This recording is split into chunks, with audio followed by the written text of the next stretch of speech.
जय हिंद। मैं हूं अब्बास सैयद और आप देख रहे हैं न्यूज़ 14। आज हमने शुरुआत की है एक नए प्रोग्राम की, सवालों की बौछार। इसमें हमारे साथ में हैं भिवंडी वेस्ट से जनाब रियाज आज़मी साहब, जो समाजवादी पार्टी के सेक्रेटरी हैं महाराष्ट्र में और एक सोशल वर्कर भी हैं। मैंने बाहर कुछ लोगों से बात की ऑफिस में आने से पहले। कुछ लोगों ने इनकी तारीफ़ों के इतने पुल बांधे कि मुझे यकीनन जो है इनकी बात करने के लिए मुझे इनके पास आना पड़ा। और मैं अब डायरेक्ट ये चाहता हूँ कि रियाज आज़मी साहब से बात करूँ। सर, आपका बहुत स्वागत है हमारे न्यूज़ 14 में। और सबसे पहले मैं ये चाहूँगा कि आप जो हैं सोशल वर्कर के साथ समाजवादी पार्टी के एक नेता भी हैं जी। भिवंडी वेस्ट से। तो अभी आपकी क्या तैयारी है समाजवादी पार्टी में? आप इलेक्शन लड़ेंगे या क्या होगा? उस पे थोड़ा-सा आप अपना इज़हार ख़्याल पेश करें। अस्सलाम वालेकुम। पहले तो आपका बहुत बहुत शुक्रिया न्यूज़ 14 की तरफ से कि आपने बोलने का मौका दिया। मैं आपको बताता चलूं कि मैं समाजवादी पार्टी का सिपाही हूं। भिवंडी में मैं काम करता हूं। मुझे पर्यवेक्षक बनाया गया, ऑब्जर्वर भिवंडी वेस्ट का हमारे कायद मोहतरम अबू आसिम आज़मी ने बनाया है। और पिछले 2-2.5 साल से हम लोग भिवंडी वेस्ट में काम कर रहे हैं। लगभग 10 कार्यालय हमने खोले हैं, जहाँ पे हम लोगों का डॉक्यूमेंटेशन, यहाँ पूरा डॉक्यूमेंटेशन बनाते हैं, इलेक्शन कार्ड से लेके, पैन कार्ड से लेके, राशन कार्ड से लेके, पासपोर्ट तक, जितने भी डॉक्यूमेंटेशन है।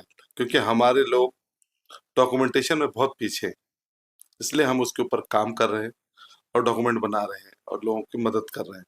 दूसरा, हम लोग हेल्थ केयर पे काम कर रहे हैं। हम लोगों ने एक बंदा रखा हुआ है जो हेल्थ केयर, कोई बीमार है उसको यहाँ से लेकर थाना, कल्याण, मुब्रा और बम्बई तक के ले जाता है और इलाज कराते हैं।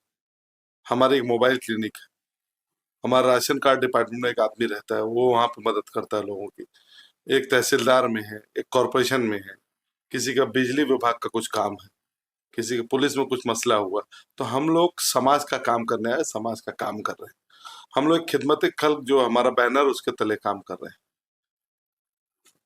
ये बताएं कि अगर समाजवादी पार्टी का जैसे खबरें चल रही हैं कि गठबंधन होगा या नहीं होगा, ये खैर अभी एक बड़ा सवाल है, लेकिन फिर भी ये जानना चाहूँगा, अगर गठबंधन होता है तो आप इस सीट से जिस पे आप हैं वेस्ट में, आप चुनाव लड़ेंगे? और अगर नहीं होता है तो उस टाइम पे क्या आप अपना एक्शन लेंगे या क्या आपका रिएक्शन रहेगा? सुनिए ना, हमारे कायद मोहतरम अबू आसिम आज़मी ने कहा है, फैज़ कर रहे हैं कि हमको इलेक्शन लड़ना है।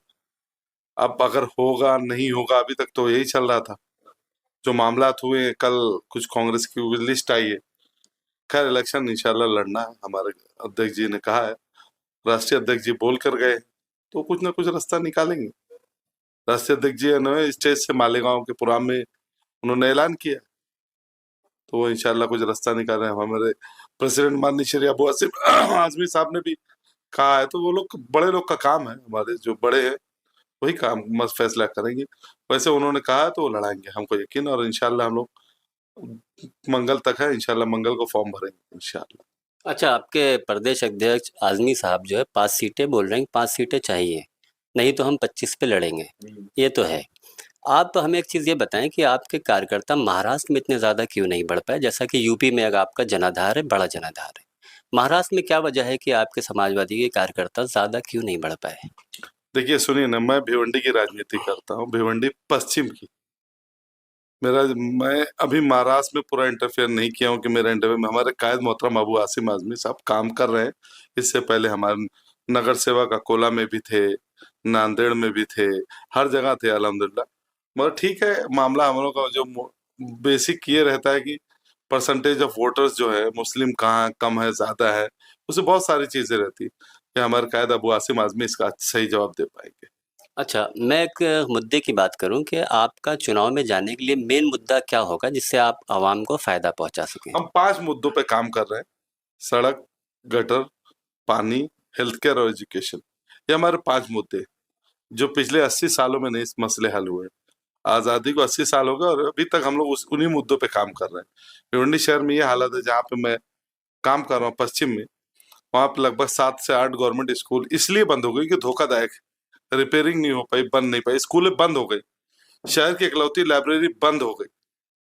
1980-82 में हॉस्पिटल खुला था 100 बेड का, जब आबादी 3 लाख लोगों की थी, और आज 12-13 लाख की आबादी हो गई, वही 100 बेड का हॉस्पिटल चल रहा है। तो हॉस्पिटल में भी दिक्कत है, डिलीवरी बाहर हो जा रही है, प्राइमरी हेल्थ केयर सेंटर चल नहीं रहे, पानी ब्राउन आता है, मतलब गंदे पानी आते हैं, रोड की हालत खराब है, गटर बनी नहीं 20 साल से, तो सिस्टम कहाँ है? आप जब चुनाव में जाएंगे, अगर आपका गठबंधन और जिस वजह से भी आपको अगर टिकट मिलता है, तो मेन मुद्दा आपका एक क्या ऐसा होगा जो आप आवाम के लिए कर सकें? आप क्या मैसेज देना चाहेंगे? बस पहला और पहला पहला मेरा मुद्दा है तालीम। इंशाअल्लाह हम लोग तालीम पे काम करेंगे, स्कूलें बनाएंगे, कॉलेज बनाएंगे, लाइब्रेरी बनाएंगे, स्टडी सेंटर बनाएंगे। तालीम से ही भिवंडी बदलेगा। अगर भिवंडी को बदलना है तो तालीम से बदलेगा, गटर से नहीं बदलेगा। तो ये हमारे साथ में थे रियाज आदमी साहब, जिनका एक मेन बड़ा मुद्दा है भिवंडी की आवाम के लिए कि हमें तालीम पे जोर देना है। कोई रुकता नहीं ठहरे हुए राही के लिए, जो भी देखेगा वो कतरा के गुजर जाएगा। तुम अगर वक्त के साथ ना चलने पाए, वक्त ठुकरा के तुमको निकल जाएगा। कैमरामैन बैडी के साथ मैं अब्बास सैयद, भिवंडी, न्यूज़ 14।